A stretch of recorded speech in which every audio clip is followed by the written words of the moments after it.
April 1970, NASA launched what was supposed to be one of the most routine missions of the space age. Apollo 13 wasn't meant to make history. It wasn't the first moon landing, and it wasn't expected to carry dramatic headlines. Too many Americans watching at home, it felt almost ordinary. The excitement of space exploration had already peaked with Apollo 11. But just 2 days into the mission, something went terribly wrong, turning a routine flight into one of the most intense survival stories ever experienced beyond Earth. Astronauts Jim Lovell, Jack Swigert, and Fred Hayes were nearly 200,000 miles from home when a sudden explosion shook the spacecraft. A loud bang echoed through the command module, followed by warning lights flashing everywhere. Oxygen tank number 2 had exploded. At first, the crew didn't fully understand what had happened.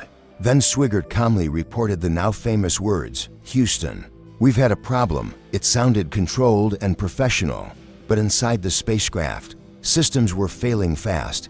The explosion crippled the service module, causing oxygen to leak into space. Oxygen wasn't just for breathing, it powered the spacecraft's fuel cells, which generated electricity and water. As oxygen levels dropped, power systems began shutting down one by one.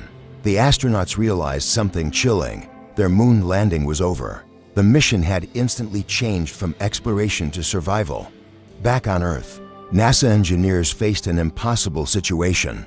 The command module, designed to bring astronauts home, was losing power and had to be shut down to conserve energy for re-entry. That meant the crew would need to move into the lunar module, a vehicle designed only for short stays on the moon's surface, not for sustaining 3 men during a multi-day journey through deep space. The lunar module suddenly became a lifeboat. Inside the cramped spacecraft, conditions quickly turned harsh. Temperatures dropped close to freezing. Water was strictly rationed.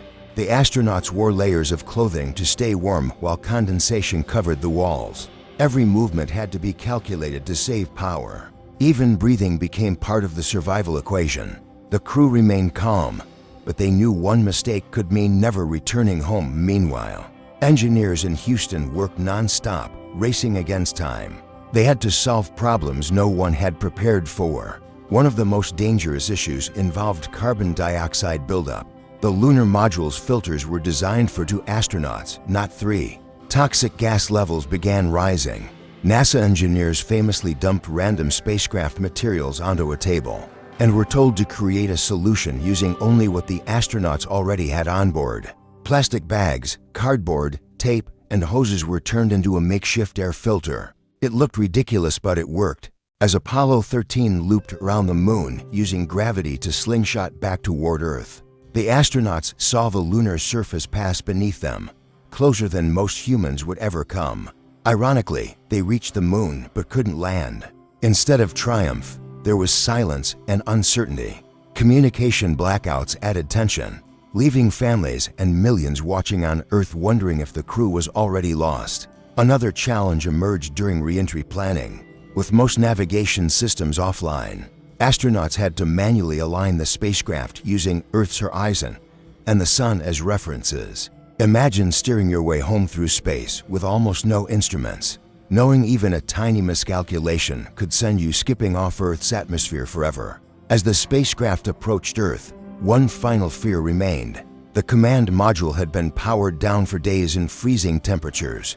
No one knew if it would even turn back on. Engineers developed an entirely new power-up sequence under extreme time pressure, carefully calculating every watt of electricity needed to restart the systems without draining the remaining batteries. Then came re-entry.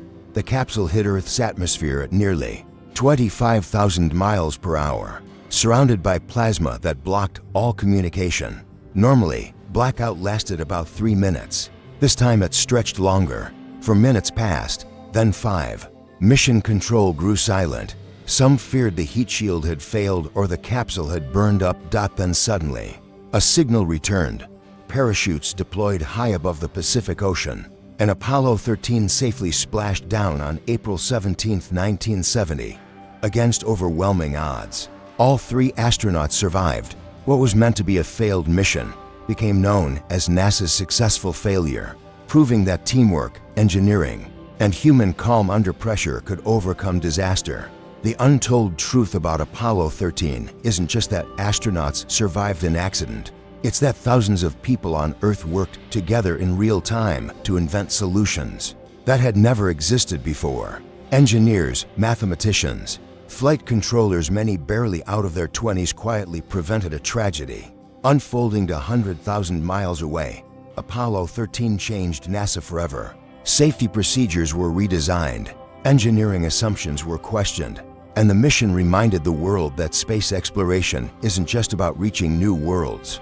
It's about surviving the unknown. In the end, Apollo 13 never landed on the moon, but it accomplished something just as powerful. It showed that even in the cold emptiness of space, human ingenuity could bring people home.